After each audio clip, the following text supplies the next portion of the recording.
You have a problem in your life, or you have a fear in your life.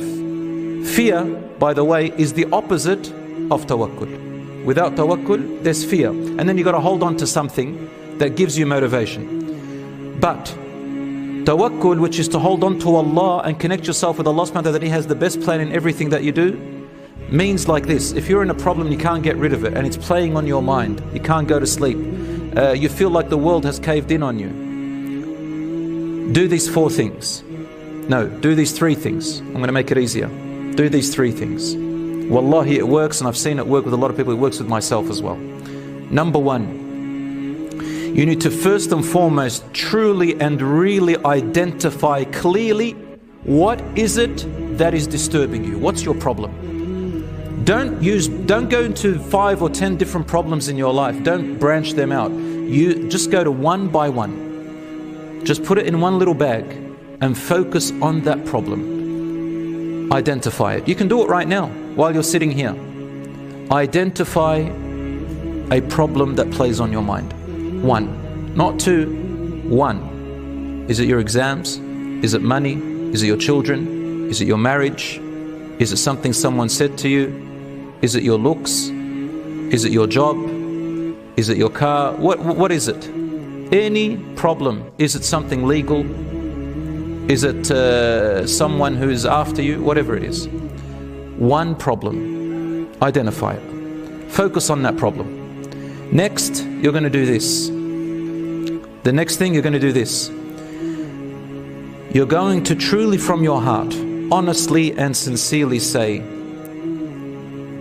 even if you need to close your eyes for this, and you forget about everything around you for about 1 minute, not even, just 20 seconds.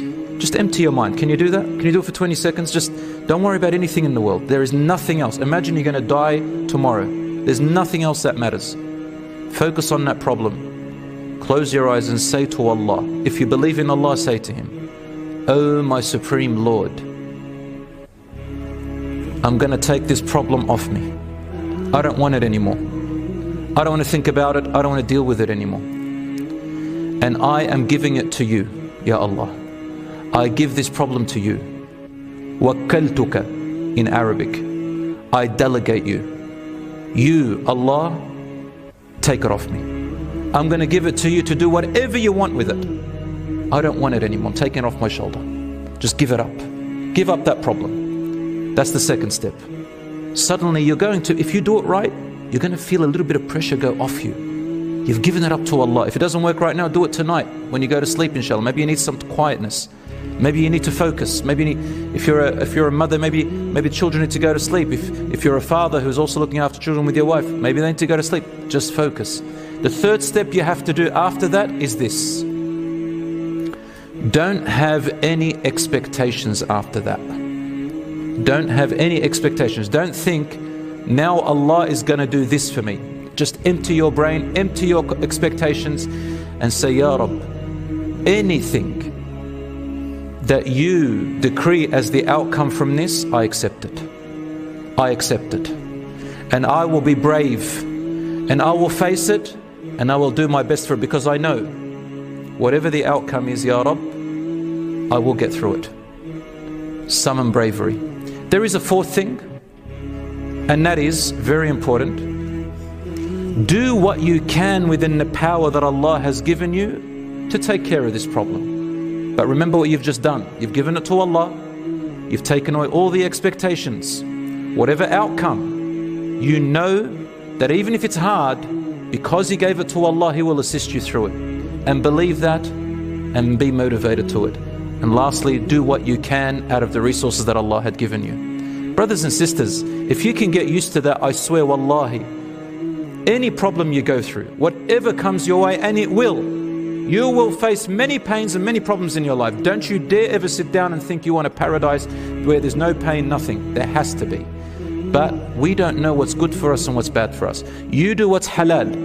Fear Allah in what you're doing. Don't go for the sins. If you do, repent to Allah and forgive yourself. Don't worry, we all make mistakes, but give it to Allah. You know the sin, even if you've done a sin, even if you've done something haram, give it to Allah. Say, "Ya Rabb, the thing that I am feeling right now, I feel so much guilt. of that thing last time that I did. Ya Rab, I give it to you. I don't want it anymore. I don't want this burden. Forgive me, Ya Allah, Wallahi. Ya Rab, my Lord, I regret it. I don't want it anymore. Forgive me. Suddenly say, I don't have any expectations, I'm going to do my best. Be brave and keep going. Forgive yourself. If it's a right of someone else, say, Ya Rab, I don't want this problem. Don't expect any outcome. But the fourth thing is, go and see what can you do to repay the person that you've wronged. How can you make it up to them? Lift that burden off you in any case.